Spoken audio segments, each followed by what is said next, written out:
Hello everyone, welcome to my channel. ഇന്ന് ഞാൻ എൻ്റെ മദർ ഇൻ ലോൻ്റെ വളരെ ടേസ്റ്റി ആൻഡ് സിമ്പിൾ രസമാണ് ഉണ്ടാക്കാൻ പോകുന്നത്.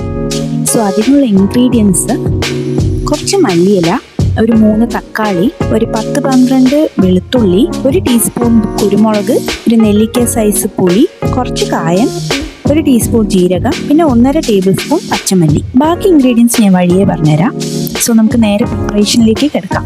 ഈ കാണുന്ന വറ്റൽമുളകും കടുകും കരിവേപ്പിലയൊക്കെ നമ്മൾ അവസാനം വറവിന് വേണ്ടിയിട്ടാണ്. ഞാൻ ജസ്റ്റ് ഇപ്പം കാണിച്ചതേ ഉള്ളൂ. മഞ്ഞളും ഉപ്പും നമ്മൾ പിന്നീട് ചേർക്കും. ആദ്യം തന്നെ നമ്മളൊരു നെല്ലിക്ക സൈസ് പുളി ഒരു 1/2 ഗ്ലാസ് വെള്ളത്തിൽ കുതിർത്തി വെക്കാം.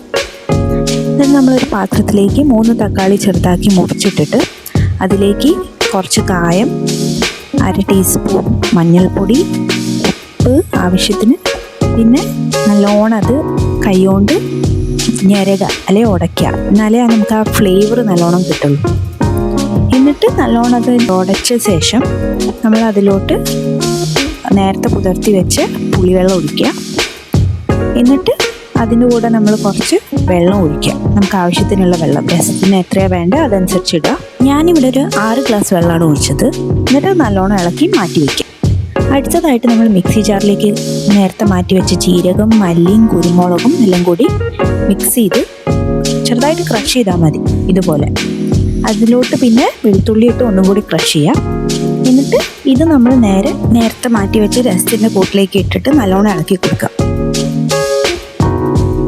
ഫൈനലായിട്ട് നമ്മൾ അടുപ്പ് കത്തിച്ച് അതിലോട്ട് 1 ടേബിൾ സ്പൂൺ വെളിച്ചെണ്ണ ഒഴിച്ച് 1/2 ടീസ്പൂൺ കടുക്, ഒരു 4-5 വറ്റൽമുളക്, പിന്നെ കുറച്ച് കരിവേപ്പിലയും കൂടി ഇട്ട് നമ്മൾ നേരത്തെ മാറ്റി വെച്ച രസത്തിൻ്റെ കൂട്ടെല്ലാം കൂടി ഇതിലേക്ക് ഒഴിച്ചു കൊടുക്കുക. എന്നിട്ട് നല്ലോണം ഇളക്കി അത് നല്ലോണം തിളയ്ക്കണം. ഒരു 5-10 മിനിറ്റ് നല്ലോണം തിളയ്ക്കണം.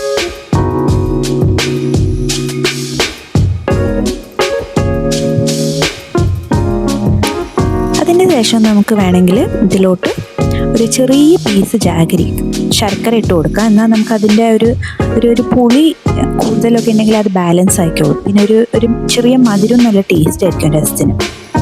ഫൈനലി നമ്മൾ മല്ലിയിലയൊക്കെ ഇട്ട് നല്ലോണം ഇളക്കി 1 മിനിറ്റും കൂടി വേണമെങ്കിൽ ചെറുതായിട്ടൊന്ന് തിളപ്പിച്ച് മാറ്റി വയ്ക്കാം. നമ്മളുടെ സിമ്പിൾ രസം, നല്ല ടേസ്റ്റി രസം റെഡി ആയിട്ടുണ്ട്. നിങ്ങളെല്ലാവരും ഇത് ട്രൈ ചെയ്തിട്ട് നമ്മളെ കമൻറ്റ് സെക്ഷനിൽ വന്നിട്ട് അറിയിക്കും. So see you in my next video.